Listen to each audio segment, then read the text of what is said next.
visitors from Whitby Yacht Club. Hey! Really nice to see you. Tonight we're going to be entertained by Nick and Clive and how to anchor and how not to anchor. Yeah, bits of there's that. going to be some fun anecdotes. But before we get started, I just want to introduce one of our members in the back over here, which some of you may know, some may not. But this is Guy Waits. If you'd like to step forward, Guy. So Guy has just completed the Golden Globe race on the vessel Sagamata, which was backed by Scarborough Yacht Club. For those of you who weren't at the gentleman's dinner, Guy gave a wonderful talk about his circumnavigation around the globe, and it was very kind of him to present us with some burgies from which club he'd been to, which are here. Now, unfortunately, I'd had too much port on the night to remember where they were from, so I'm going to give Guy the opportunity just to show us these again and just give us a little bit of a talk on those. Yeah, absolutely. Good evening, everyone. It was 2019 when I was the skipper of a boat called Dare to Lead in the Trip Around the World race. With Mic me up. The skipper of Dare to Lead in the 2019-20 Clip Around the World race for Sir Robin. And before I set off, I said to then Commodore Roger Buxton, I said, give me some burgees, some Scarborough, and as I go around the world, I'll do burgee swaps at some rather nice yacht clubs. You know. And so the first one at the end of leg one is the yacht club of Punta del Este in Uruguay. Okay, so they have obviously one of our burgees, and we now have one of theirs. So that's super. Punta del Este. Thank you. Leg two was from Punta del Este to Cape Town, South Africa, and so this here is the Royal Cape Yacht Club burgee. Okay, cool. So we have Fantastic. Royal Cape Yacht Club burgee. Lovely. And then third and finally was Fremantle Yacht Club on the west coast of Australia, and this is the Fremantle burgee. Unfortunately, the race then was diverted from Australia to the Philippines because of the pandemic, and that's where the race stopped for my involvement in it anyway, because I then went on to the Golden Globe race. But at least we got halfway around the world with our club burgees. Yeah, and, fantastic. And there we are. So thank you very much. That's great. So just so you know, a lot of people want to hear Guy's story, and we're going to be putting a night on. Now, Guy was good enough to email me his schedule for where he's going this year, and it is absolutely vast, isn't it? And it's impressive. So we're going to pick a night, and we're going to advertise it in good time, and Guy's going to come and explain and talk about the GGR again. But tonight, we wanted to just return the favour and give you a few more burgies for your next adventure. So here's three yacht club burgies for you to be the ambassador for us again around the world. That's absolutely fantastic. So, thank you very much indeed. Yes, and we've decided we're going to give you a tie as well. A tie? Yes, I'm not sure what's good it'll do you, but I'm getting quite good at collecting ties, so this is fantastic. Okay, thank you very much. Really pleased with this. Thank you. So without further ado, I'm going to hand you over to. Can I just say before you sit down, Guy, we know you've been around the world and you don't like stopping, so it's good that you're here for an anchoring talk. Pay attention, you might learn. Thank you. So I'm going to turn you over to Clive. Thank you very much. Thank you. Clive, where are you? Okay, there you go. Right, so last Thursday we're in a committee meeting, and it's announced that Sam's going to be giving a talk on racing and the race station, all the rest of it. And he can't make it, so I said Nick and I will do the talk about anchoring that we've been saying we're going to do since before the pandemic. Yes, so but we've never rehearsed. So a bit of preparation later. Here we are with a bit of a guide through a bit of a general discussion regarding anchoring. Now, please, I always do this at the beginning. I do a bit of public speaking here and there. This isn't a public speak. This isn't a presentation. This is a conversation. So don't wait till the end to butt in. Please don't wait to the end to correct me on something. Please don't wait till the end to say you've forgotten to add such and such. Dive in and tell us. But please, and anecdotes and hilarity will all be well received. So thanks for coming. Lovely seeing, particularly lovely to see Whitby Yacht Club here tonight. And thank you for your hospitality on Saturday. We did our RWA first aid course there on Saturday. So thank you very much indeed for all that. It was lovely. Very clean galley. Amazingly clean galley. If you want to go to clean galley, about tidying up. oh, super. Anyway, without further ado, we'll just press on with a bit about anchoring. As I do wish to stress, do butt in. Just don't throw things at us, please. As it says there, it really is one of the most delightful parts about sailing, I think, is anchoring. Having done masses of it all over the place. It's a fun thing to do, but there are some things you can get a little bit wrong sometimes, and we're hopefully going to point out a few of those pitfalls I while think we it's worth mentioning wander that through these this. are things that we've seen other people getting wrong. Yeah. And Yeah. we've made note of them Yeah. to share them with you. And looking around this evening, particularly the Ionian contingent down here, I don't know why they've bothered coming, because never mind. I'm just delighted that Kerry and Ian are here, because somebody will leave with a bit more knowledge than what they came with. That'll be marvellous. Thanks. So as you can see, we're going to cover a few topics this evening, and the ones I've just had thrust in my general direction, we're going to be talking about windlasses and such like, and a snubber and other things. So, but these are the various things that I've covered in most of the slides that I prepared. Then Clive came in and said, can you shove these on the end? So I did. So it's good, because there's some good stuff that Clive brought along that wasn't included. So what we're going to wander through first are various types of anchor, which I'm sure you all know about, but there's nothing wrong in actually revisiting these things and talk about the pros and cons of the different types of anchor you can come across. But hang on, before we get into this, we'd better talk about holding ground first of all. Now, I didn't have a picture of holding ground for a fairly obvious reasons, but where do you reckon the best type of holding ground is that you can get? What for a yacht is the best? Anybody, any ideas? Mud? Yeah, bro? Yeah. Mud and sand. Mud and sand combined apparently is the best you can get. Maybe you should look at the pilot and it will tell you what you It does. can do. Yeah, it does. Where's Yeah. the best place to go. That's right. That's exactly where I did for the researching this evening. But having anchored in both and then also on rock, it's definitely mud and sand. But mud and sand are the best sort of holding grounds you'll get, depending on the type of anchor you're proposing to deploy. This fisherman's anchor here is okay actually. If you've got a big enough one and plenty of chain out, you'll be okay with a fisherman's anchor. But they're not really favoured for that sort of thing. There are more anchors that are more favourable these days, more modern anchors that we'll come on to in a moment. But they're very good, particularly if you've got a lot of kelp around the place, and they're very good indeed if you've got quite a lot of rock and the like. But yeah, a fisherman's anchor. One of the beauties of those is they stow flat, because this shaft here comes out, and they can stow out nice and tidily out of the way, and can quite quickly be deployed. It says here they're difficult to handle. I'm not too sure about that. My personal view is that I think that they're pretty okay. But they do need that weight if you're going to use a fairly big one to as your main holding ground anchor. Nick, can I just... Please do, Matt. Yeah. You did say we could shoot. Yeah, please do. Yeah. The trouble with a lot of modern yachts with windlasses and on the front, that wouldn't sit very well. You'd have to No. leave it on board, You'd- leave it over the push where, pull it back again. And that's why it's difficult to handle. They come in. That's right. They yeah. do come in handy if you want a tattoo doing and you need to give a pattern. They do.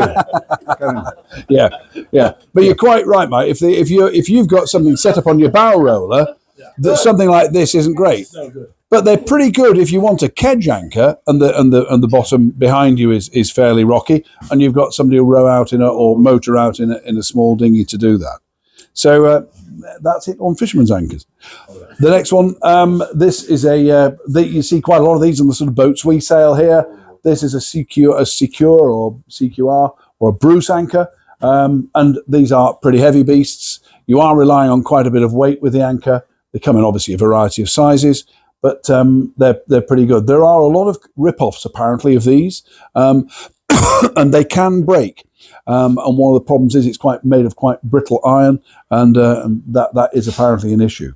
But I'm sure a lot of us have one. Sorry, there's Go on. about 50 of those over near the number 8. Yeah. Everybody wants to die. Yeah. They are fairly crudely made. They're not an item of delicacy to have on your boat, but they're perfectly well. That's what I've got on my boat, but we'll come on to dragging anchors later on. But they, as I say, it's crudely made. They're crudely made and relatively low strength. But if you've got to write a good enough one with enough cable out, I think they're perfectly adequate, really. These are, again, this is a flat anchor. You can get them in fairly heavy sort of cast iron, or you can get them in aluminium. So they can, if you want to have one sat in your locker down aft for fairly easy handling at the last minute, getting something put on in a bit of a rush. These are pretty good. They've got a variety of names, but all the names are there on the top. The Danforth, Brittany, FOB, Fortress and Guardian. They are very good in sand. They're very good. They're pretty good in a sort of softer medium ground, as it says there, and they're good. They set pretty well because those flukes dig in the bed quite well. They're good to stow because you can see it stows fairly flat. They do skid on the hard bottom seabed, and apparently one of the things, and I've not come across this, but they don't reset as the tide changes. So as you swing round, they're not particularly brilliant at being dragged round in the tide with you and then resetting. But they do make very good kedge anchors. Again, when you want to row out in another boat or drop something behind you as you motor into somewhere, they are quite, and then drag back on there. They're pretty good if holding ground's right. I believe the Fortress, am I right in saying, Richard, that Fortress that we got was a lightweight? It was a lightweight aluminium one, wasn't it? The Danforth. Yeah. Yeah, I like the Fortress. They are lightweight. You can pick it up in one hand. Yeah. While you're holding onto a pitching. Yeah. And the American manufacturers say that they're strong. Yeah. And I think they set very well. Yeah. They still fail to be in kelp or seaweed in the cattle in the Barn Islands. Yes. Yeah. But I think that defeats just about any anchor known to man. Yes. I like the Fortress anchors. But if you're using it to go bows too and just throwing off the back, it's super, isn't it? Yeah. Throw it off Yes. any way you want. Yeah. Good. Great. Lovely. And I think lastly, on anchor types, this is a plough anchor or a delta anchor. It's got this business about tip loading. If you come across this, it means that the tip very quickly starts digging into the seabed. And these have got particularly good tip loading, obviously being the shape they are. It's a good one. It fits on a bow roller, so Mike was talking about it's an ideal one for that as well. It can drag at higher loads, but to be honest, any anchor can drag at high loads. The knack there, and we'll come on to that in a minute, is how much cable you're putting out. And it's suggested they don't perform quite as well as the new generation anchor, which is the next one. Can I just say? Yeah, please do. I've used that delta rope for years ourselves. Yeah. Very good to weed and kelp. Yes. And any we found very rarely dragged with it. Yes. You had a lot of confidence. The delta without the flexible shaft. Yes. The fixed one like that, we found it very good. Yes. Yes. We lost a delta when it had a universal joint on it, a swivel joint on it, and it snapped as it came over the roller, and Really? it dropped down. We were in about 10 or 12 meters, and at 6 in the morning I had to get on. So I left and I used the kedge, literally brought it forward, used that. But I went to, the place that Michael and I know, went to Babby's, and he's got loads of second-hand anchors. He said, just go in the back, help yourself. And when I went in the back, they were all CQRs. CQR's the one with the knuckle joint on the neck. They were all CQRs. I stood there and looked at them and I thought, why have they got all these old second-hand CQR anchors? They must be getting wedged or stuck or whatever. Yeah. And there was a little Welshman was diving and collecting them all in. And I just thought, I need another delta. So the fixed shaft I found Yeah. is better than the flexible one. yeah. Yes. I think so too. Yeah. So we ended up with the Cobra, which is a copy of that Is it? delta. It's a good one. Yeah. Cobra is on that list. Yeah. Right. Okay. Sorry. Good. So that's a Cobra. Sorry. Please do. When you say drag at high loads, are you talking about the size of the boat or the strength of the tide and wind? The combined element of all of those, the weight of the boat with the wind and the tide pushing it along, that combined load is what we're referring to.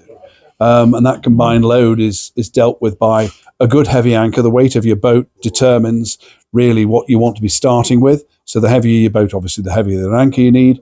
And then we'll also be talking the nature of the place where you're anchoring is how much cable you're going to be putting out. And when I say cable, I'm meaning chain to begin with. And then you're moving on to the nylon rope that you might have that attaches from the chain up to your boat. But the big part is how much chain to have on the seabed as well. Come on to that in a tick. Hi, Rudy. Effectively, Nick, the anchor is your handbrake. Yes. And Yeah. it must be suitable for the job. Exactly. Yes. Yeah. CQR, what does that stand for? Well, It's suggested that it might stand for secure. we think in reading about this just recently, it's the word secure, Right. and that's what apparently they call it a CQR. Okay. Yeah. Whether it's a brand name or who makes it, I don't know. Right. Anybody know? If anybody knows, do say. Yeah. British anchor that dates back to at least the 1950s, and it was purposefully designed by a British guy who did a lot of the exhaustive tests in mud and all Yeah. this kind of Hello. stuff. Good Lord. Hello and well. And so it's like the grandfather, apart from the fisherman's anchor. Right. And it did have some very impressive underlying research work put into its design. Right. It's become unfashionable now, but it was a surprisingly well researched anchor. in its Yeah. day. Yeah. Right. And Good. then along came the Rockner. Yeah. Can we just welcome Steve, one of our past? Steve and Mary. Lovely to see you. Welcome back. How great to see you. So that's a plough anchor, and this is the final one we've got of the different types of anchor. This is what's called the new generation of anchor. Some of these have a pivoted point just there. Some are fixed, like the one in the picture, I think is. They've got a hole at the top to put your tripping line in. We'll come across that in a moment. They've won all sorts of war. They reckon to be about the best. They're, as it says, easy and cheap to manufacture. And if the shank this bit can be removed for easy stowage, these two things can be taken apart apparently. But that's the one that's the latest one. I'm open-minded about these. It'll fit on your bow roller. Not heard any great. It's won awards apparently of being a particularly good anchor. So if you're buying a new one and in the market for a new anchor, it might be one worth having a look at.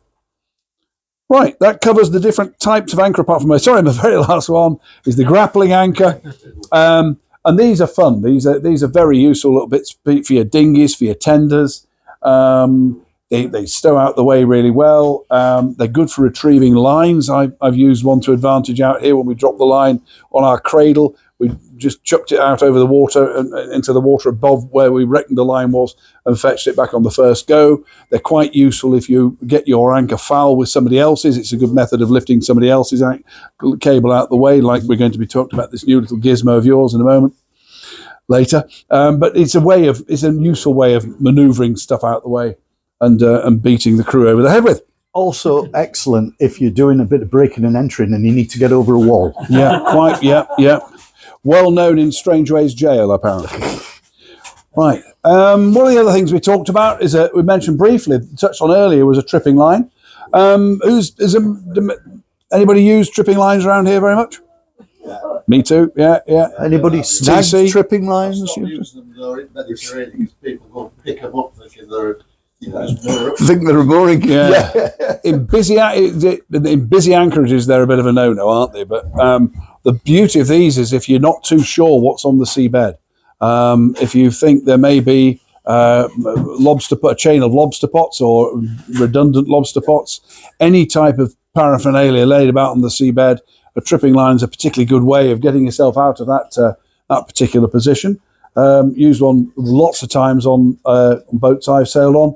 And they're just brilliant. All you do is you attach a buoy or a fender to that end of the anchor, and when you get something stuck under it, you can pull it with on the rope attached to the tripping buoy and bring it back on board. Some people might have a tripping line which they actually bring back to the bow of the boat instead of having the buoy floating separately to avoid what you've just described, Paul. But you as the boat turns on the tide or in the whatever, if the boat's turning, that line can get then tangled around your anchor cable, and you can end up in a bit of a fix. It is better, I believe, to have the tripping buoy like that. But you've got to watch out you don't get them tangled around your prop or stuck or get the buoy. What's happened to me once. I was one of several people on the boat, but I guess who went over the side at night to retrieve the bloody thing, and the fender got stuck in between the rudder and the propeller shaft of the boat, and that was a right faff to go over the side in a bloke's wetsuit that was about 4 sizes bigger than I was in April. So it was anyway. That was an interesting exercise. But anyway, enough of that. But tripping lines, I think, are a pretty useful thing, particularly where you're unsure what's on the seabed. Just on that thing, there's a story in Savota where there was an anchor stuck fast. They didn't have a tripping line on. They couldn't get it up. The winch kept tripping.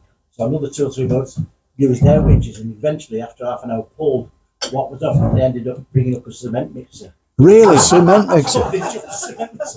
Great It was cement mixer. Keone. Really, a cement mixer. Go on, can you beat that, madam? No, this isn't a funny story. It just occurred to me. You very carefully glided over. You have to be careful not to get it round your prop. So tell me how you would avoid that. You get it in as quick as you can. You have to not mess about with it. You have to really watch out for it. So you have a boat hook up in the bow with you while you But bring this the is lines putting in. No, this is when you're putting the anchor down. When you're putting the anchor down, you just want to actually let the tripping line go over the side with the anchor, because obviously it's attached to the anchor. And as soon as it comes tight, and obviously you want to be checking what depth, the maximum depth the water's going to go to. So look at the tide times where you are in relation to high water, and don't have a lot more than the depth of the water would be. I think At high water. perhaps a boat hook at that point might be quite useful. It is, because yes. You can keep it You- away from the danger. Exactly. You can fend it away from your boat, or alternatively, when you're picking it up, you can get hold of the buoy as early as possible and get the line onto the boat as well. Yeah. Providing there's somebody to help you pull the bloody anchor up and you're not up and there on your Todd. That makes life quite busy, but nonetheless doable. Problem being, if you leave it at high tide and you've got a 5 metre tide, at low water you've got 5 metres of under the bow. Yeah. And the other way, the other thing about the tripping buoy, of course, it'll tell people where your anchor is dropped. On the other hand, you could just shout at them, Yeah. which is usually what we do. Okay, good. Anybody else about tripping lines? Useful piece of kit. A sea anchor. Guy, did you ever have to use a sea anchor very often? I've used a drone, but never a sea anchor. No. I think most people are steering away from bow.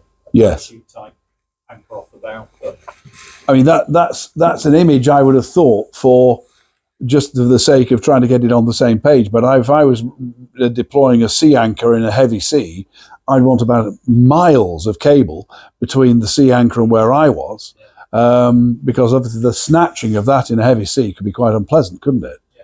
And you'd probably also want to stick some chain in it, I would also suggest, within a bight, so that the chain would add to the softening, if you like, of the motion. maybe so, yeah. Yeah. Yeah, we carry one on the inshore lifeboat, so if we lose the anchor or we lose the engine, that's the first thing we'll throw out. What, Just to see a sea anchor? inside the breaking line, yeah. Yes, yeah. So I suppose for a powerboat, a sea anchor makes quite a bit of sense in a situation like that, doesn't it? As opposed to a yacht so much. Yeah. So that's a sea anchor, and that's if you're in extremely heavy wind and you've really had enough. You don't want to heave to just lock the hatches down, stick your sea anchor over the bow, but with plenty of cable, because if it's pretty rough, you really will be in a bit of a fix. So you'd want a blooming long way between you and where the sea anchor was going to be. You okay on that one? And then moving swiftly on to a drogue, going the other way. This is what Guy has deployed. Did you use one in the Southern Ocean in places? I trailed warp and chain. Yeah. There's a lot of mixed opinion, most of it's opinion, I think, about what to trail behind a boat in really strong seas. Well, Adelaide Coles' heavy weather sailing's all about cable, isn't it? Yeah, Warp. I'm of the opinion that it's better to keep the boat moving as much as possible. Yeah. When you've got a big following sea. Yes. If you've ever been hit behind, pooped by a breaking wave, yes. it is a really unpleasant experience. And it can be boat damaging. It can't it? So the that idea would of actually keeping the boat moving with the sea as much as possible. Yeah. Which the Jordan series drogue is the one that most people favour if they are going to go for a drogue. Yes. But that really does slow the boat down. Yeah. And some people swear by it, and but it can cause problems if it's not very well deployed. Yes. I was interested to note when I then went on to Force 4 Marine, the Chandlers, to look at drogues and sea anchors there, and they didn't have any particular ones in there. All they had were drogues which were of the long conical variety, because actually that doesn't look like what you can buy easily on the market. So when I couldn't, but you can't get images out of the Force 4 Marine catalogue to put into presentations like this. So I'm afraid it's not there. So I would tend to think that's not the best type of thing. I would have thought you'd be far better off with a long sort of it's about like a wind, just for illustration. Yeah, so it's a bit like a windsock is a drogue, the type we're talking about, but obviously made of far more robust material than a windsock.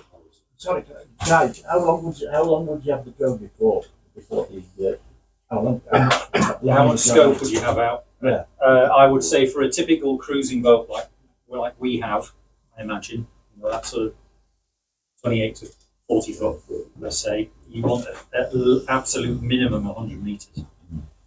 Quite a bit there. And, Quite a bit, and, and 200 will be better. Yeah. Really? Yeah. That's What you interesting. want is, it's to do with the wave train. Yeah.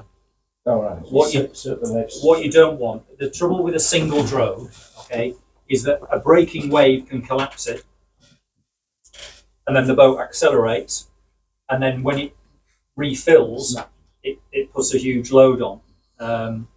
So if the more scope you have out, the more the actual drag you have in the road in the water itself, so that if or when the drogue does get collapsed by a breaking wave, you've still got some drag there, so that when it redeploys, and you've also got a much longer bungee cord before the load comes onto your boat, so it eases the strain on the the burden on the boat. We used to use it so that the drogue was in the trough and you were on the crest.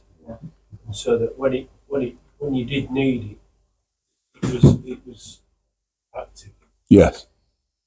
And when, like Guy says, when the wave comes through, it messes the drogue around. You're all right because you're in the trough. Yes, I'm And following. when the next one comes, it sets. Yeah.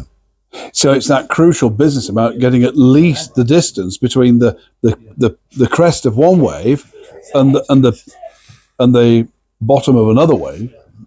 You want at least that, and perhaps more, really, wouldn't And you? this is going back to the Jordan Series drogue. This is where advocates of the Jordan Series drogue say that because it's not a single drogue, it's a series of what they call droguelets. I see. Mini drogues. Literally, some of them they're barely bigger than the kind of drogue you'd have on a horseshoe buoy. To stop it from being blown away by the breeze. Literally tiny. You have many of them. But you have on a JSD, a Jordan Series drogue, you have 100 of them. Really? Oh, yeah. Like Dragon Liberty and Camp. Basically, Yeah. Right. And the combined effort means that even when some are collapsed, the others are keeping it going. So you're never totally No, without That makes the sense. drag. doesn't it? Just yeah. Wow. But it How puts a interesting. terrific strain on the stern of your boat. Yes, quite. So it's not just a case of throwing it off the back. You've got to think very carefully about. No, would you put it on some sort of bridle in really severe weather? Ideally, So a bridle, yes, because that obviously splits the load now. Yeah. Doesn't it? You've effectively Yeah. created a 2-to-1 purchase. Yeah. You'd always get your wife to hold. The Yeah. Yeah. The Jordan Series drogue, they actually advocate that you put stainless steel plates She has them. onto either quarter of the boat through bolted Really? Yeah. And that's for your drogue. to spread the strain. Wow. God, interesting. Dave, can you make a note of that for Letty May next year? Yeah. Right. Good. Okay. Any other questions about drogues? Are we done there? I just say I was in the 2014 Middle Sea race Oh, right. when we lost our rudder Yeah. from 40 knot winds, Yeah. and it got up to 80 knot winds, Bloody hell. and we deployed a drogue, and we used the drogue with a bridle to help us steer Right. as well as slow the Yeah, boat down. Yeah. Yeah. And we used to pull it to one side or the other, try and get the drag on one side of the boat or the other. Interesting. But we were, it wasn't very pleasant. Did it work enough though to get? You're obviously here to tell the tale, so you survived the gig. Yeah. Yeah. Yeah, it was Chaplain heavy weather sailing about it. But, Really? Yeah. Yeah. It was, but the drogue was quite an important Yeah. Yeah. to help us keep the boat Interesting. without a weather. Yeah. Yeah. Quite. Yeah. Oh, that's great. Good. Anything else about drogues, everybody? No. Thank you. Right. So here we go. Here we go with some more different types of anchoring that you might look at doing, and this is one of the types of anchoring you might do if you're dropping the on wind forecast, and what you can do about that. And with this, we're talking really about a kedge anchor as well as your bow anchor, which you've laid as you go in. You bob your bow anchor laid to the existing wind, and then you get yourself over to where the wind's forecast from for the forecast wind direction, if it's going to be reasonably strong, and you drop your kedge anchor there, and then pay out the two, so there's about equal distance on both of those. So you can fairly straightforward diagram there, showing you where the wind's coming from, forecast to come from, and where it's coming from at that particular time. So there's a reasonable way of doing that. I mean, you might lay this kedge anchor out. You could probably do that just by motoring around very carefully, of course, dropping that and then backing off or letting the wind push you away. But I think from what I can gather, that the essence there is to have an equal amount of cable out on both those anchors, both the kedge and of your bower anchor as well. So that's when you've got a strong wind forecast. You okay on that one? Would it not be better to lay your boat where you think the strong wind's going to come from later on? Lay your kedge out to the lighter wind that's existing. I would have thought, yeah, take your point, Paul. Yeah. The problem here, of course, is when it goes wrong, if you've got to get it in a hurry, that's the problem. Yeah. Particularly if you end up with one of them slipping, coming round. Then I've seen it in Savota. They've got two anchors out, way over ambitious in that tight area, but both anchors were slipping, and literally trying to get them back on board becomes a nightmare, as opposed to just having one anchor. Yeah. My personal view is if you've got enough swinging room and you've got enough chain, you'd be better off just having one good anchor out. Exactly. And leave it at that. Oh, But we'll come on to that in a moment. In fact, the next slide shows you an alternative way of doing that. And this is actually about laying an extra weight further down your anchor cable and sticking with just one anchor. Depending on if you've got enough, and this is the dampening down of a swinging anchor. So what we've got here, we've got a tripping line here. That's for that there. There's more chain going to be there. This is for illustrative purposes only, but you would have a boatload of chain out. It's not very good, by the way, for coral bottoms, isn't this? Because you're going to do a load of damage dragging stuff over the coral bottom, and that's not a good idea. But the idea of putting this thing in other examples, it's called a kellet. This particular thing here, they're using an anchor just to pull the weight of the rope down, and that's to make the rope lay more on the seabed or not swing quite so far. This bit here is called the anchor rode, by the way, and that goes obviously to the bow of the boat. And the idea of the kedge warp lowers the kedge and chain, and the anchor on a rode with a soft shackle, and the kedge just touches the bottom. Now, in the past, they used to use a large weight, like the sort of weight you'd see on a big weighing scale, commercial weighing scale. But just an illustration on this particular image showed an anchor, because frankly, not many of us carry great big heavy weights like that, unless you've got a gym on board or something like that. But you could use a fairly large anchor, and that would just drop that cable down and dampen down, as it's called, the actual anchor cable. You okay with that? Any comment on that? Again, you got the problem of getting it all on if you need it in a rush. That's the problem. Yep. Getting it all on in a rush. The other thing is if you swing round, then you've ended up with a line out here and another line there. And if you swing round on it and pull, if you're wrapped round a rock, sometimes you can end up, well, I've had it a couple of times where it's not been the anchor that's stuck. It's actually the chain that's wrapped around a rock. Yeah. And snorkel on, see where it is, and then maneuver the boat correct way round. So it's, as I say, often it's what else is on the seabed that it's been stuck to. Yeah. Sorry. No, good. So helpful. Quite a pleasant thing to do is something like this, is where you make a line attached to the shore, and your boat's balanced there between a line ashore and a kedge that you've dropped out over your transom. And in certain areas, that's a lovely way of mooring.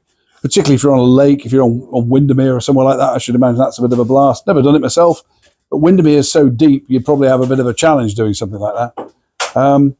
But particularly up in parts of Scandinavia, I think. Is there anywhere in Britain where you could do that? Up at the River Dart, somewhere you can probably get away with it, but the speed of the tide in the Dart's pretty significant, so it probably isn't. Tide each Yeah, time, isn't it? yeah, That's it is. Medmoor, where Yeah. there's no tide, you'd be absolutely Yeah, fine. you would. Yeah. But quite a pleasant way of securing your boat to the shore. But this is, I don't know where, there'll be places where, particularly down in the southeast of the coastline here, where you might want to anchor in a position like this. This is with where you're anchoring in a tideway, where you're going along, and as you can see in the first position here, the boat drops a kedge. This is going in a it's not narrowish river, but the idea being you're restricted in draft. You've got the current coming down the river, and what you want to be doing is staying head to the current all the time, and you drop your kedge anchor there. You motor forward to position number 2, where you drop your bow anchor, and then you pay out the bow anchor, and then you fix yourself in the middle where it says with position number 3 is. But that's in where there's a limited tideway, where you don't want your boat to swing around on alternate, the high and low water. So you want to hang in the same position in the same direction. There is a more complex method of this called a Bahamian moor, which is what you do in that position. You get these 2 lines together, and you take your kedge line and attach it to the line here somehow. And what happens is the boat then can swing. The boat can swing round, because this line here, instead of coming from the stern, then comes effectively from the bow, or just further down the line there, and the boat can swing when you've got a bit more swinging room. But apparently it's a right faff is doing a Bahamian thing. And as Clive likes to talk about quick getaways, I wonder why Clive likes to talk about quick getaways. Well, it's all to do with that. Yeah, I know, Clive. Yeah. Anyway, moving swiftly on. But the idea of retrieving a Bahamian mooring fairly rapidly is probably not a great idea. You probably want to leave it on a buoy and then go back and get it later. Just on a quick one, Nick's talking about anchoring where you've got a tidal stream. I've anchored across the wind. I've anchored into the wind, only to find that just half a knot of current will hold you across the wind, maybe as much as 10 knots against half a knot. I mean, obviously it'll vary on full keel, 3/4 keel, fin keel, and all the rest of it. But it's I was amazed. Just with a little bit of current coming between 2 islands, I had the wind. I dropped anchor. I thought I'll be safe in here, and I'll lay this way on. But in actual fact, you came round with just the slightest bit of current. Really? And it carried, against the wind. Really? Crazy thing was, it was a sunsail boat, and they had a charcoal barbecue on the back. And we'd landed this king mackerel, so we were barbecuing it. And then, what on earth did they do in putting a charcoal barbecue on a charter boat? Because we were across the wind, so the ashes were blowing this way. So, wow, what's going on? I thought I presume when they put a barbecue on a boat, they think if you're going to be at anchor, the wing's going to be coming this way. But it wasn't. Anyway, we had some wet towels on the deck. Good. Thank you, Clive. Do you want to talk us through a Mediterranean mooring? No tides. It's so lovely. It's so sweet. There's no tides. Although, I wonder if Guy can maybe explain how in Thailand there's just 1 tide a day. It's bizarre, isn't it? But anyway, that's by the by. Let's go back to, it was explained to me and I've forgotten all about it. What happens in Thailand should stay in Thailand. Yes, Yeah, exactly. Yeah, probably that's Clive's quick getaway. Going back to Clive's quick getaway. Right, I get the message. I get the message. Right, Mediterranean mooring, you've got no real tidal height changes. It's usually with atmospheric pressure, and if you get a bit of wind blowing in one direction, you'll get a little bit of lift, but it's usually just, a foot, if that. So it's convenient to be able to drop anchor, and what you can do is you can in reverse, drop the bow anchor over, and tie off exactly as they've shown there. The secret is, of course, getting the anchor on the ground. And if you're going to drop your anchor, we've got pictures of the windlass later on. If you're going to drop your anchor electrically, it's going to drop about a metre a second. And if you're in 10 metres and you start reversing too soon, you're not going to have enough on the ground. So you've got to get plenty of anchor out there, get plenty on the ground and come on in. The important thing is that's nice and calm. There's no serious wind blowing there. If you've got a side wind, the best thing you can do is go somewhere else. Otherwise you'll embarrass yourself. Yeah, I don't know. That's it. But the way I always used to do it was to go bows to, and that was to have the kedge hanging off the back and your initial chain. Then you'd have a rope, a scope afterwards, and you'd have it reversed into a bucket or into a holder, so that as you threw the anchor off, it all came out in the right order, and then you could literally just go straight up to the quayside, hand a couple of ropes over, use the engine to slow you down, and or the road to slow you down, and then you tied off and pull your kedge in nice and tight. It's nice and convenient going bows to. There's lots of pros and cons for going bows to. Nobody's staring into your boat. You don't have a passerelle down, so there's not going to be any rodents getting on board, all things like that. But there's lots of pros and cons to it. But the secret is to get the anchor on the ground and get plenty dug in. The number of people that don't get enough on the ground, that's the problem. And then you start slipping.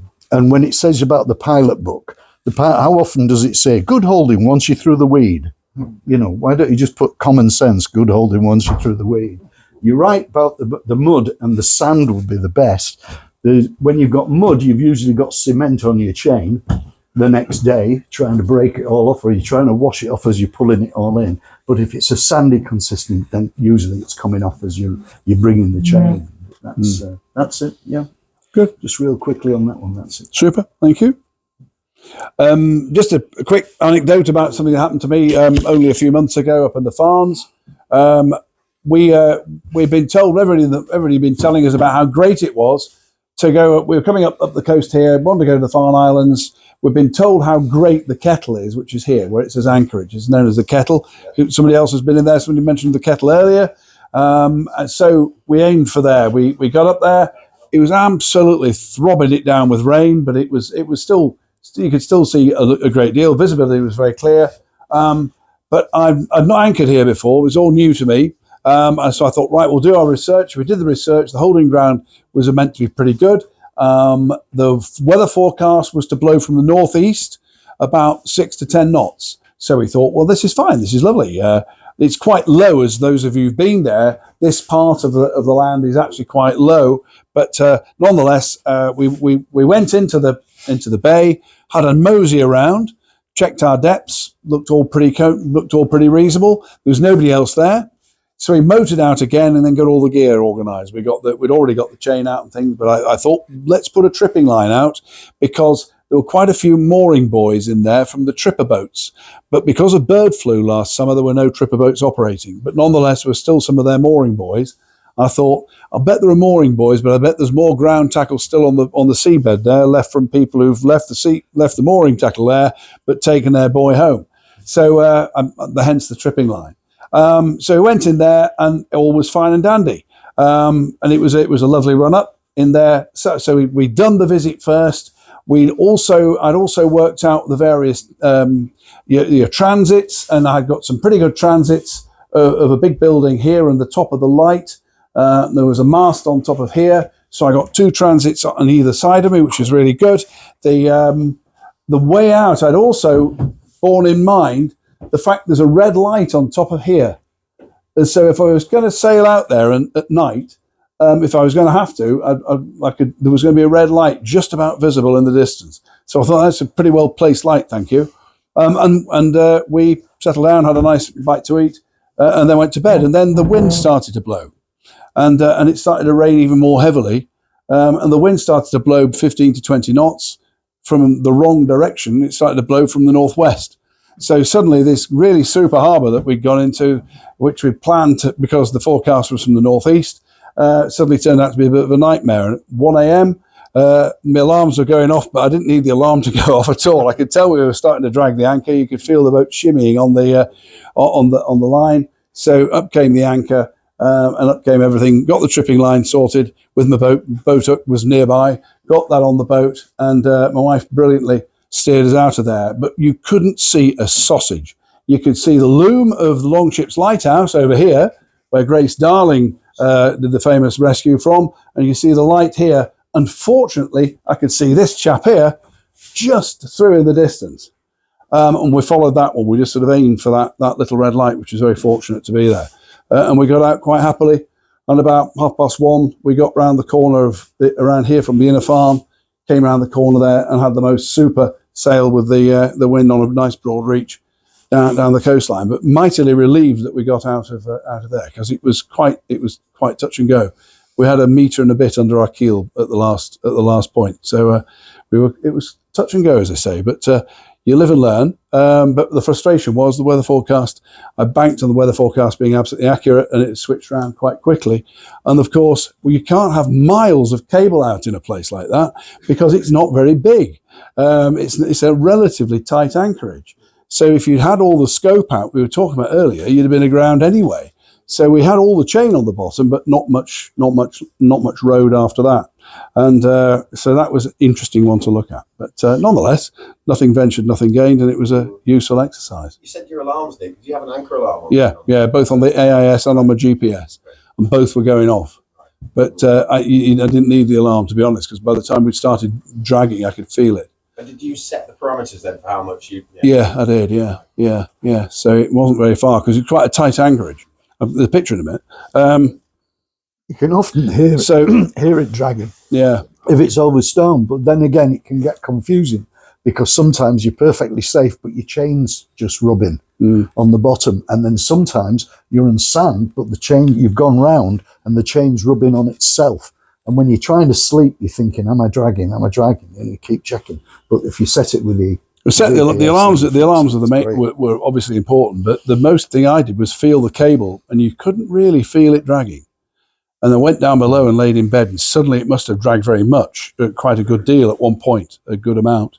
And you could feel the boat sort of shimmy is the best way I can describe it. You laying down, you under no misapprehension what was going on.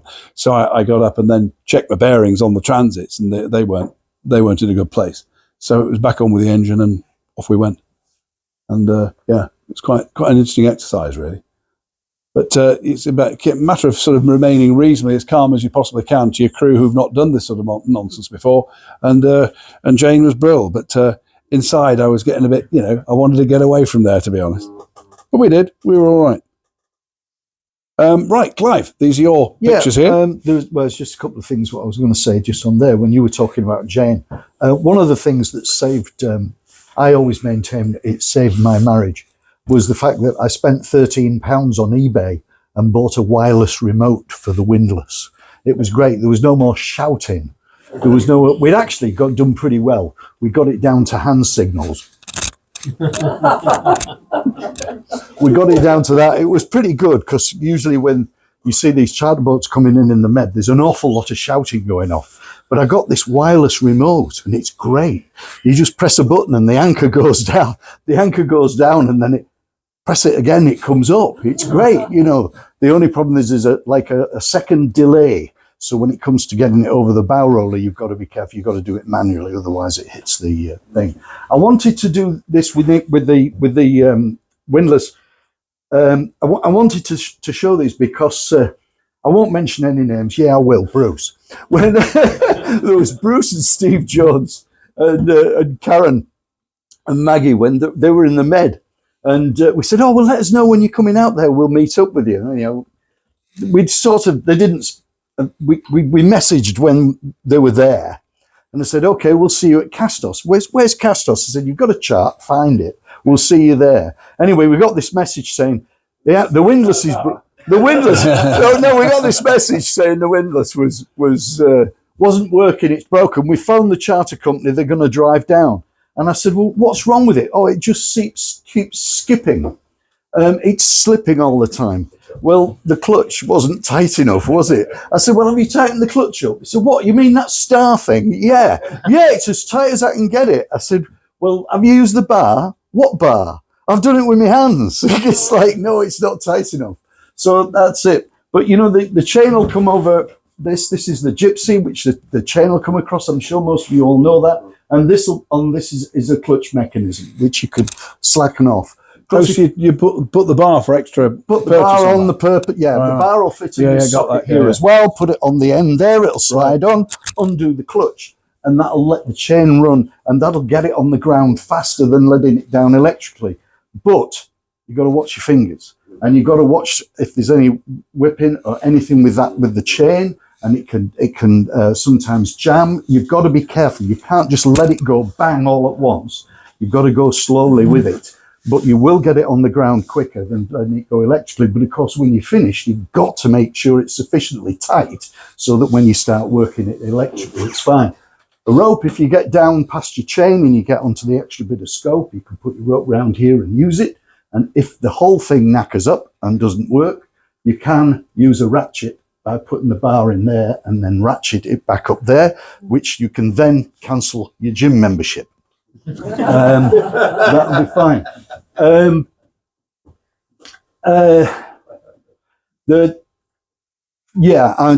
next one is it's likewise with this arrangement here. The machinery apparatus is underneath. It'll turn the gypsy wheel this way and drop the anchor chain down. Obviously, different boats.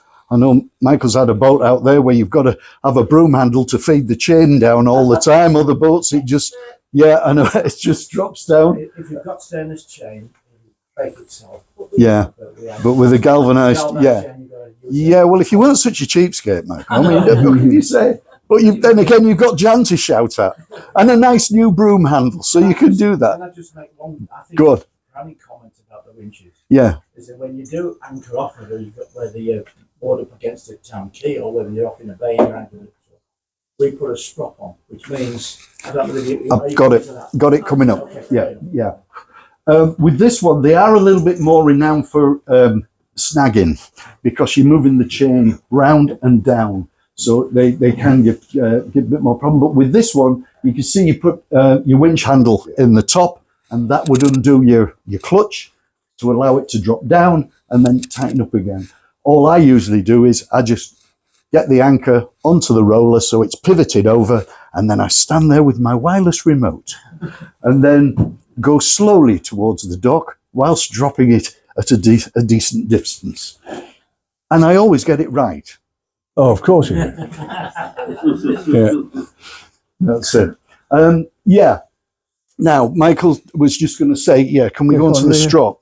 Michael was just going to mention about the strop, because once you've got your anchor dug in deep and you want it nice and tight, particularly if you're tied to the dock or got a line like around an olive tree or whatever on the beach, and or for that matter, if you're just going to lay at anchor, you really need the strain taking off the windlass itself, so it's not taking the whole weight of the boat. So the thing there is to put a strop around it, and this is what you'd have. Just hook it onto there, and some people do that both sides. It looks nice, but personally, I'll just go to one cleat and that's it. We're not in heavy seas. If you were in a heavy sea, then by all means, do the purchase over both cleats, so you're evening it out a bit better. But on a steady anchorage, then that's what I do. I just put them on one side. But you're taking that strain off the anchor windlass. Of course, when you come to pull the anchor in, you need to make sure that somebody doing it knows what they're doing, because you've got to unhook that accordingly. You don't want to drop it because it will go straight down the bottom. That's it. Does that make sense? Yeah, it does. Now, I've got next is a question. Go on. Do you want to do this, and then we've asked you about your curious piece of? Just real quickly. That's rope and that's chain.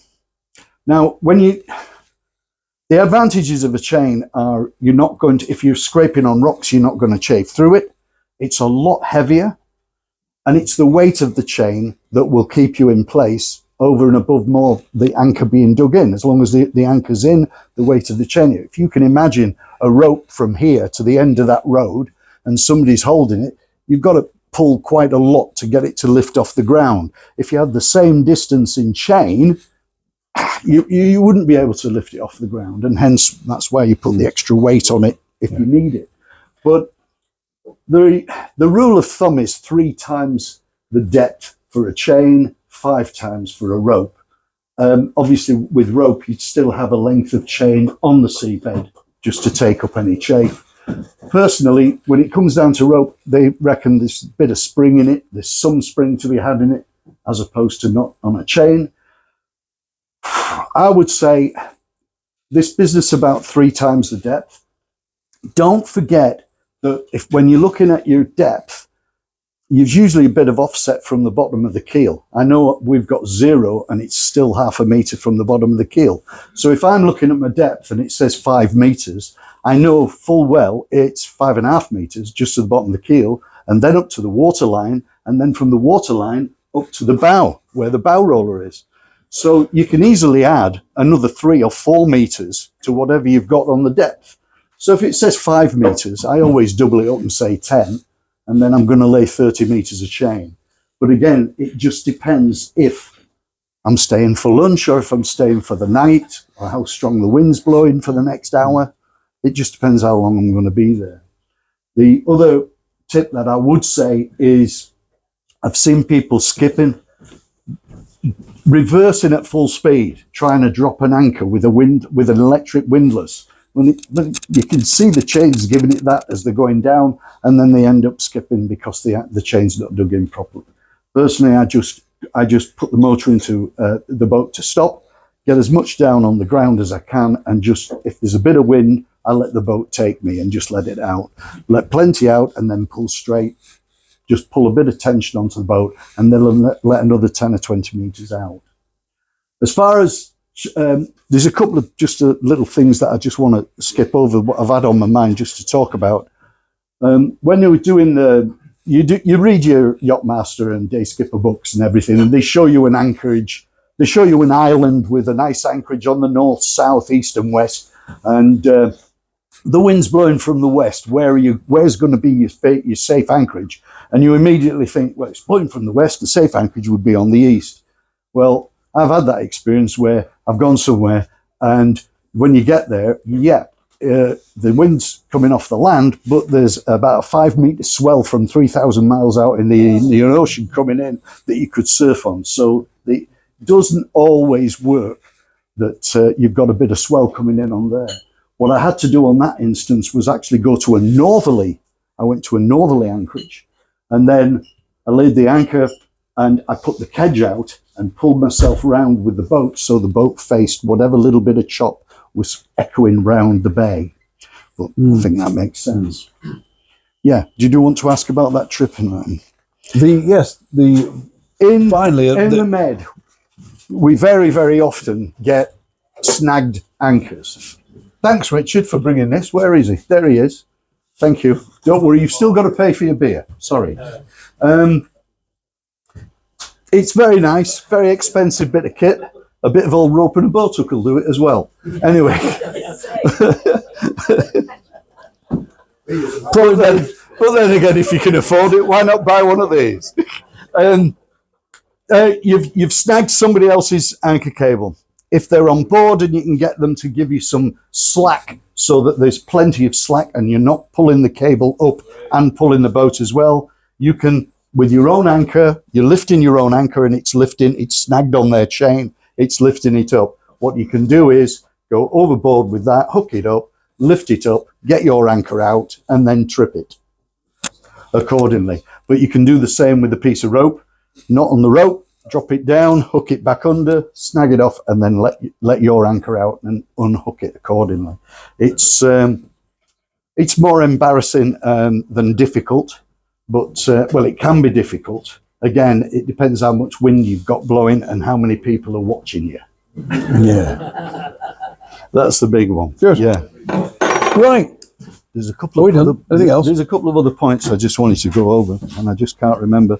Oh yeah. Can I share a couple of anecdotes? Yeah, go for it. Done winches, anchor types.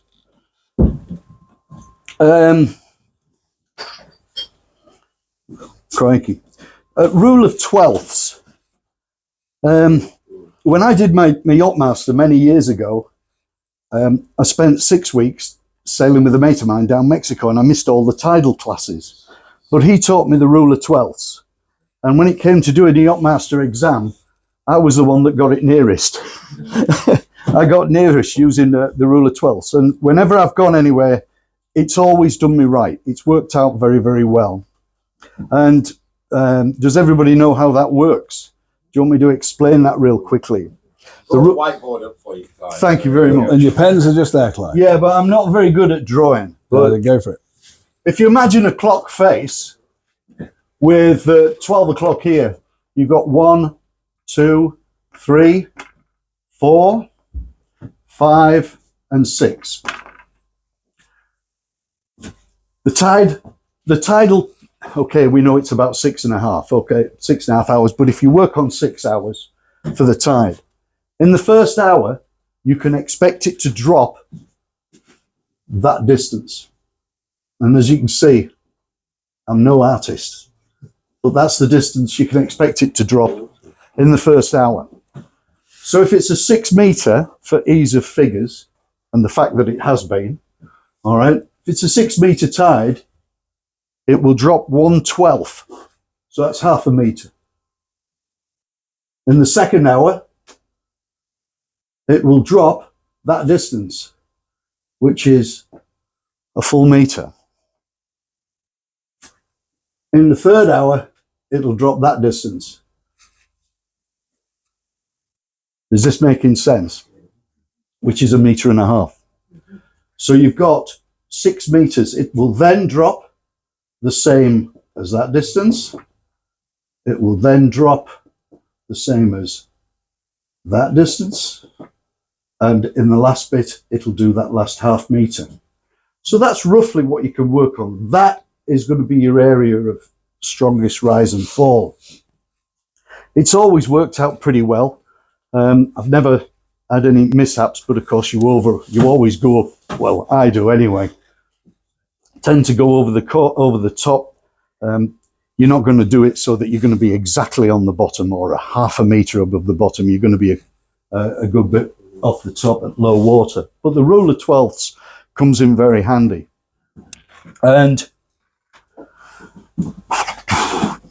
yeah, I've explained what I regard as allowing for the freeboard and the draft.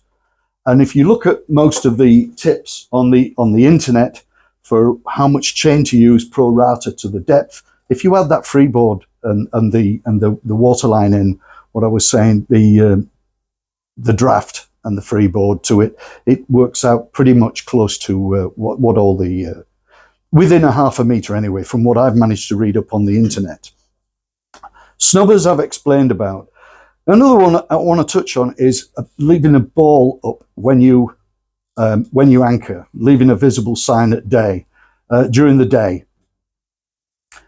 Salty types will do it every time. Won't you, Michael? I do, yes. Yeah. Yeah. Same as when you're motor sailing. Yeah, oh yeah. Oh yes, of course, you triangle, yeah. Well, you know, I mean, yeah, I mean, I might be the only one, but I do it. yeah. What, motor sailing as well? Even Michael always goes out and puts his ball up. It's the only one he's got. He puts it up in the rigging. So that's great. And I don't, and I feel embarrassed, but nevertheless he does. But collision regs, I agree with you absolutely. And the other thing is, of course, at night an anchor light, and it's just a pure white light at the top of your mast, which is fine. And they were giving tickets out on Ithaca, weren't they? They went out. The port police went out because a whole load of people don't bother with anchor lights. What I usually do is I usually hang a cockpit light, just an accessory light from the boom in the cockpit. Just hang it up there. 2 reasons. First of all, when you're coming back to an anchorage and you've had a few beers, that's our boat there with the cockpit light on. But the other thing is, if anybody wants to climb on board and try to break into your boat, then at least they're aware that they're in good vision and doing it.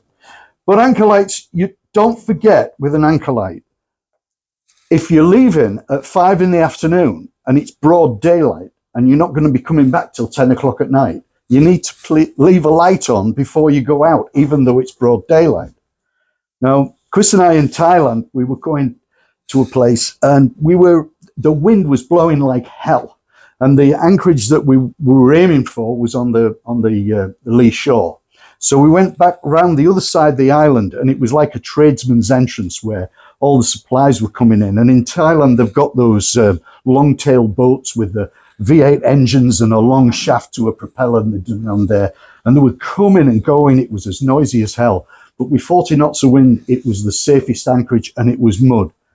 As we were coming into the anchorage, Chris said to me, there's another sunsail boat over there. And he was way out. The anchor was down. And I said, well, it'll be a young couple. They'll be getting back to nature, not wanting to be disturbed. They'll be all right. Don't worry about it. Well, she said, they're a long way out. Funny to be anchored that far out. And I never thought any more about it. Got in, dropped the anchor in the mud, let the whole lot out. We had 60 meters of chain, let the whole lot out, sit in it, perfectly safe. We got in the dinghy and we went ashore, leaving all the lights on. When we got onto the beach, there was another sunsail tender there. And I never put two and two together. I just thought, well, I hope they get the right boat when they come back, because the right tender, because this is out, the rest of it, we had flashlights in there and flotation aids and, like you do, fuel and bucket and an anchor. We went out. We were out for dinner. The sun went down. It was dark. We came back to the boat and the other little tender had gone. We got into our tender and took off towards our boat. When we got to our boat, there's this other folks, the complete family there, husband, wife, 3 kids, hanging onto our boat. This isn't our boat, they said. I said, no, it isn't. No, this is our boat. Well, we can't find ours. And it's like, man, yeah, that was it. That must have been their boat. It was drifting out. Now, there's only the one tide per day. And they had dropped anchor in the mud, but they obviously hadn't put enough out and it was slipping. Looking at the chart, you had about 5 meters for the next 30 miles, right the way across the bay. It was lovely flat going on. The tide had obviously come up, the wind was taking them, they hadn't left any lights on or anything. So we got them on board and I just said, well, probably going to have to wait until morning. But then my son-in-law just said, come on, let's get one of these long tails. A good flashlight, let's take off. So we looked at the chart. We got a compass setting for where the wind was blowing. We got a handheld compass. We got this little guy with this great big boat, this big V8 engine who couldn't speak any English. And it was all a bit hand signals and all the rest of it. And we pointed straight downwind and off we went. If anybody's gone looking for a boat at night, you'll know all about this, Tom. I've done it. Looking for a boat at night with a lamp, it's like a needle in a haystack. But we were going downwind all the time, going downwind. Couldn't find a damn thing. We'd gone for a long way. We were a long way off. It took an hour when we did find the boat, it took an hour to motor back. So we must have been 5 miles out. We came across these 2 little Thai guys fishing. And they're there, and they've got this little light and they're fishing away. And this guy pulls up, and they all went, like this. So it was like, right, okay, so this bloke looked at me and he went, oh, and I went, hey, yeah, okay. So we turned around and we started going. And the thing was, there was a hell of a chop, and those little bloody things are no wider than that table. And I said to Joe, I said to my son-in-law, I said, hold on to that life jacket, put it on. Just put it on. That's it. We went over, we were all over the place. Suddenly, those little reflective straps are amazing, aren't they? Amazing. It was a little bit of reflective strap, no wider than that, and the spotlight just caught it, and it just shone like a star. We found the boat. We went over, got on board. The guy that was the skipper of it got on. I said, right, before we do anything, let's have a pot of coffee. So we put the coffee on. I said, give him give him $20 or something or other. He was an American guy. So he got $20, gave him $20, and he said, ho, ho, ho, ho, and he went, ho, that way. He went that way. Anyway, he headed off back. We started the motor up. I said to Joe, I said, go pull the anchor in. Joe said, I don't think there was much more than about 5 or 6, 7, maybe 10 meters of chain out. That was it. It'll have just been on there and that's it, left. Anyway, we got the boat. We set off and we were a good hour motoring back towards the lights. We got into the bay. I dropped every bit of chain that they had. They sat on it. He thanked me very, very much. He got his family on board. And the next morning I woke up at first light and he'd disappeared. He'd gone. That was it. We did bump into him, and not literally. We did. You had to go look for him again. No, we met him. We met him later on in the week in another anchorage, but it was when I nearly ran aground. But let's not go there. Anyway, but the example there is not only just being safely anchored, but having plenty of chain down and checking it, because he'd had the kids do it, and he'd understood that they'd put out a whole load of chain, but it's communication and knowing what you've got and just making sure there's plenty on the ground. But the other thing was his wife. My wife said to him, he said, well, why didn't you leave a light on? She said, it was 3 o'clock in the afternoon. And it's like, yeah, but it's 10 o'clock at night when you come back. So think about things like that, visibility, identifying the boat, and legalities and collision regs. That's what it's all about. Just on that point, Clive, there was a similar kind of thing with a higher yacht in Venice carrying 5 meters of water. You could see them, but the guy goes, drop the anchor. Yeah, it's there. Drop the anchor on the floor. And they all went ashore. And the lads had a few beers. John and I had a bit of a smile on top. Of course, 2 o'clock in the morning, with the flashlights showing, shouting and carrying on. The boat had drifted off. They're all running around in their underpants, trying to get the anchor down again. And you think to yourself, well, the skippers should have made sure the gun was novices. Yeah. It was an higher boat. Just the thing about lights that I used to use, a light that was with power up by the sun, and it would switch on as it got dark, and it would switch off as it got light. And you can get these, use them on the road traffic thing, and they're very bright. I used to hang them under my light, and they would be off. And we'd go ashore, have a meal, and you could see how the boat there. Oh, there's you were in the bay somewhere. And this thing would come on, as soon as it got dark, it would pop on. Yeah. And it was a lovely bright light. And then we didn't have to bother in the morning, it would switch off when daylight came. Yeah, good. And you can buy them from eBay, and they're not dear. Right. And they really are good. Yeah. So order one up when you're doing your handheld wireless remote. That's it.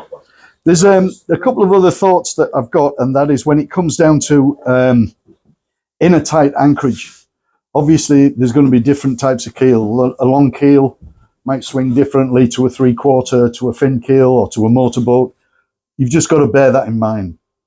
It's inevitable you'll get 1 or 2 bumps. If it's a tight anchorage, you'll get somebody with a bit more anchor out, different keel shape or formation, it'll act differently. I've been in anchorages where there's been a powerboat facing that way and I'm facing this way. It's just bizarre. But I know with Simon, I'll tell the story of Simon Bull when he dropped anchor and he was perfectly safe. Perfectly safe. But the guy that had been anchored next to him had picked his anchor up and actually tied off to a little mooring can just as it was getting dark, and Simon hadn't seen it. So as he swung round in the night, he hit him and damaged the boat. But this guy had moved. It was entirely his fault. He should have stayed where he was. But it's all things to consider in a tight anchorage. I've been in Savota one night, which is a little hurricane hole of a mooring place. There's a whole load of pontoons in there now. But I was in there one day and it was blowing a hoolie through there. And I knew it to be, there was a shallows at one side. I knew that if I went in, I could get 2 meters under the keel, drop the lot, I'd be absolutely fine. I'd sit on the wind. But then at the far side of the anchor, it starts echoing all round. There's this English voice shouting, off. And I mean, he's like, off. And it's just echoing around the bay. And it's one of those moments when you think, oh man, I'm not English. I'm not English. And this guy's swearing and cursing. and there's this German boat coming in, and he's dropping his anchor. And this German guy just says, I heard him say, "Be cool, man, be cool." and this guy said, "I was in cool until you came along." Now, like this. And everybody's sort of crying and laughing and all the rest of it. But anyway, this German guy ups his anchor, goes away. Next thing I know, he's dropping his anchor and he's coming down and he's right next to me. And he's, "How much a cane you have out? How much cane?" Chain. "Okay, right." I said, "I've got 50 meters. Yeah. Okay, and he goes to his wife, he drops some more, and he ends up with the bow of his boat just off my stern, which, as I'm going to swing round, if I go to swing round, my rudder and my keel's going to catch on his chain. And I'm looking at him going, "This ain't going to work, mate. You're going to have to move." Yeah, I know a little bit of German, very poor German, but I just sort of saying, Anyway, all I know is, Use French. well, yeah, in the end, all I know is in the end, I just thought, forget it. I pulled my anchor up and I thought, I'll just go somewhere else. I'll go somewhere else. We went down to Vlio that night, went to a different place. I pulled the anchor up, but as I pulled the anchor up, I went past this guy and he just shouts, "Why didn't you tell him to?" And I just said, you can't help but remember Stan Boardman, can you? I just said to him, I said, "Listen, they bombed our chip shop. What am I going to do?" That was it. So everybody was sort of laughing about it and we left. But all it comes down to is like, you've got to be considerate, you've got to think of other people, you've got to think where you're going to be. Right. And there's inevitably going to be bits and pieces like that. If you've got plenty of chain in the locker and you're not sure what's going to happen, you might as well have that on the ground if there's plenty of room to be in there, because if the wind gets up, like Nick said, you don't want to, it's pointless being. Simon Bull, we anchored up one night. I was on a mooring can, went to the restaurant. He anchored up because he was cooking on board. And as he went to bed, he said, "I was going to drop another 10 meters, I thought, but it was a lovely, calm night." I woke up at 3 o'clock in the morning. I couldn't see him. And the next morning, he was right the way down the bay, but his anchor had eventually dug in and there was no damage, but he dragged all the way down there. I said, "Did you not hear anything? Did you not see anything?" He said, "No, not a thing. That was it." Mm-hmm. But fortunately, he'd not gone up on the rocks, so it's got to be careful. And that's they're all the little incidentals that I had use on there. Going back to that guy who was in the harbour, who was at Yeah. Was it Jerry Mitchellite? No. But it's funny you should mention that, because at last Thursday's committee meeting, I was under no surprise whatsoever that there's a boat out there called Lamados. Anyway, never mind. Okay, enough said. So, Tom, is there anything you want to add from a lifeboat perspective? Any bits we've missed or anything you want to add to that? No? I just said, for anybody that's going to the Mediterranean, watch out for the ones that let the dinghy go to the front on the short painter, start reversing into the quay and let the anchor out, and it ends up in the dinghy. In the dinghy. Have you done it? Have you done it, Jan? Have you done that? Well, as you know, I was a novice when I went out to Greece. I'm not. Hadn't tied the dinghy off. You had to, and I tied it off. And as obviously I wasn't really aware of what happened to the dinghy, and I see it coming round. And of course, it's really strong. You had to pull it out. It was nowhere. It was going, and I was still dropping the anchor. And I thought, "Let's stop." So it was on the edge, wasn't it? Filling the dinghy up with chain. So that was the first and the last time I did it. I know exactly where. There's another thing, and I hope I don't embarrass Gemini, bless her, because she's one of the very first times. Go on, Michael, embarrass her. This is my wife, I'll suffer for this later. But we went out the very first time, and they gave. It was a hire boat. We had a hire boat from. Never been on a boat. She'd never been on before. And it was an anchor on curly whirly wires that plug in. you know, there's sometimes you said you can Yeah. push button, or it's a handheld one, but it's a curly. Yeah. So we set up. We did our induction bit. I said, right, I lift the anchor up and I'm coming out. Now, as we were coming out, he said, it stopped. I'm going like this. It stopped. It's not working. And I'm amongst loads of boats in Villiers Bay. There's anchors down everywhere, chains everywhere, and you're thinking, and I'm wondering something. So I went up. What had happened was that as the chain had come up, you got the curly whirly round the chain, and it just ripped it out to the socket. So the guy is stood. He could see. So I'm going like this, and I'm on the radio, and I'm. So he comes out, and he gave me one, and I said, "Well, what do I do with it?" Totally. That was Jan's introduction to say. I just laughed at. She thought it was serious. To me, it was funny. You know? Well, last September. Yeah, sorry. I've had 16 years now, so. Yeah, you're a salty sea wife now. But last September, I was out in the Med and met up with Paul and Veris. We met up and we buddy boated round to a place called Paleros, which has got a beautiful big bay. You can get up north of it. There's 2 meters under the keel. It's pretty safe. The wind usually comes from the north, so you got it off the land. But we were forecast for 8 knots that night, and I had about 50 meters of chain out, and at 3 o'clock in the morning, 40 knots, 35, 40 knots, and the tip there is, when you're going to anchor up and you're in the Med and you're taking it easy and you're on holiday mode, you should really take your cockpit cushions in, because if the wind gets up, they'll be away. So it's not just things like regular safety and checking that. It's obvious things like somebody's left an empty can of beer there, or an empty beer can, or bits of something or other that could blow in if the wind gets up. It's not just if it's going to blow into your cockpit cushions, not just the fact that you might lose them overboard, but if you've got to make an emergency maneuver, you don't want stuff in the way. You don't want to be climbing out there and there's a whole load of plates on the cockpit table, a whole load of stuff you've got to move. So you're best off. It's all down to preparation and being prepared for everything. And of course, I've seen people make those mistakes. Yeah. And on that note, shall we quit while we're ahead? Yeah, let's quit while we're ahead. Right. Thanks very much. About plastic bags. On anchors.